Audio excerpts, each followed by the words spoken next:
নমস্কার দিদি, আমি এক প্রত্যন্ত গ্রাম থেকে এসেছি। আজ আমার জিরো থেকে হিরো হওয়া এবং হিরো থেকে আবারও জিরো হওয়ার কাহিনী তোমাকে শোনাতে এসেছি। দিদি, ছোট থেকে আমার স্বপ্ন ছিল আমি বড় হয়ে টিচার হব, কিন্তু স্কুলের এক্সামে আমি চিটিং করতাম বলে আমাকে সবাই চিটার বলতো।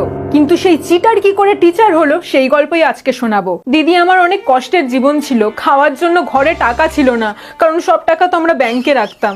তো ফাইনালি ব্যাংক থেকে টাকা তুলে ঘুষ দিয়ে অনেক কষ্ট করে ওই চাকরিটা পাই।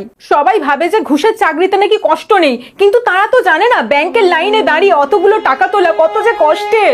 সেটা দিদি আমি ছাড়া আর কেউ জানে না।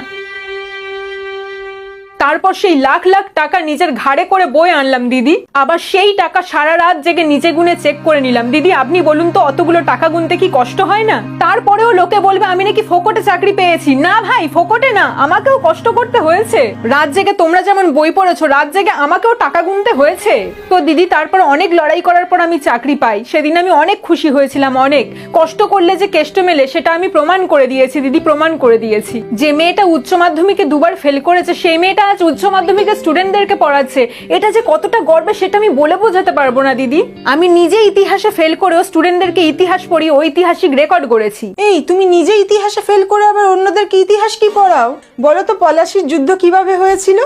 আমার মতো মহান টিচারকে এই সমস্ত তুচ্ছ প্রশ্ন করে বিব্রত করবেন না দিদি। পলাশীর যুদ্ধ কিভাবে হয়েছিল সেটা জানার জন্য, সেটা বোঝার জন্য আমাদেরকে সর্বপ্রথম পলাশ বাগানে যেতে হবে। আমরা সবাই দেখেছি পলাশ ফুলের সৌন্দর্য, আর সেই পলাশ ফুল পছন্দ করতেন এক সুন্দরী রাজকুমারী। তাই রোজ রাজকুমাররা ভিড় করতেন পলাশ বাগানে, কে আগে রাজকুমারীকে পলাশ ফুল তুলে দিতে পারে।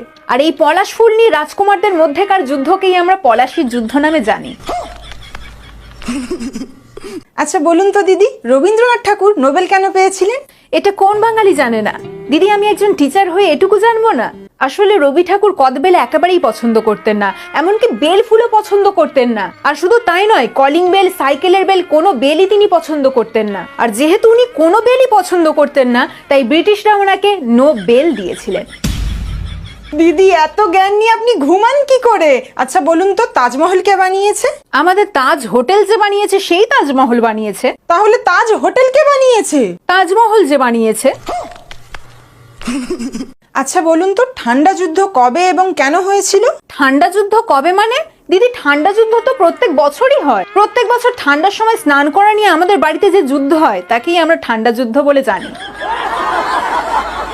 গান্ধীজির ডান্ডি মাছ সম্পর্কে কি জানেন বলুন? এটা তো খুবই সিম্পল দিদি। আমরা সবাই জানি গান্ধীজি সচরাচর নাচতে পছন্দ করতেন না, কিন্তু এক সময় মার্চ মাসে তিনি ডান্ডিয়া নাচেন। হ্যাঁ, সাধারণত ডান্ডিয়া ফেস্টিভ্যাল অক্টোবরে হয়, নবরাত্রির সময়। কিন্তু গান্ধীজি